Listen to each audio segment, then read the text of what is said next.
2024 Copa আমেরিকার মূল পর্বের লড়াইয়ে মাঠে নামার আগে ফিফার নির্ধারিত আন্তর্জাতিক প্রীতি ম্যাচে ইকুয়েডরের মুখোমুখি আর্জেন্টিনা।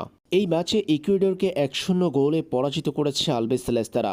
বর্তমান বিশ্ব চ্যাম্পিয়ন আর্জেন্টিনার ইকুয়েডরের বিপক্ষের ম্যাচের শুরুর একাদশে ছিলেন না লিওনেল মেসি।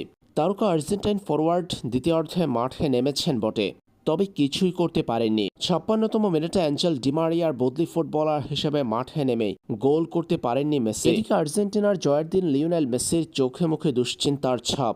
কদিন আগে ইন্টার মায়ামির হয়ে খেলতে গিয়ে ইনজুরিতে পড়েছিলেন মেসি। এরপর অবশ্যই মায়ামিতে থাকাকালীন সময়ে চোট কাটিয়ে MLS-এর দুটো ম্যাচও খেলেছেন আর্জেন্টাইন ফরওয়ার্ড।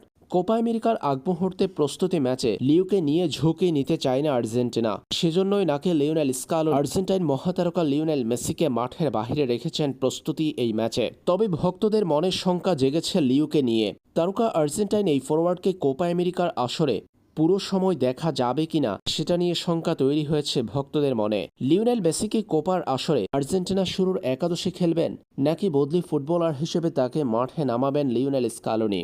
এই প্রশ্নের উত্তরে অবশ্যই লিওনেল স্কালোনি এই মুহূর্তে কিছু বলেননি। তিনি আগে জানিয়েছেন লিওনেল মেসিকে কোপার আসরে পুরো সময় পেতে চাইবে তারা, অর্থাৎ প্রস্তুতি ম্যাচে বদলি ফুটবলার হিসেবে খেললেও লিওনেল মেসি কোপার আসরে আর্জেন্টিনার ম্যাচগুলোতে শুরুর অংশ থেকেই খেলবেন।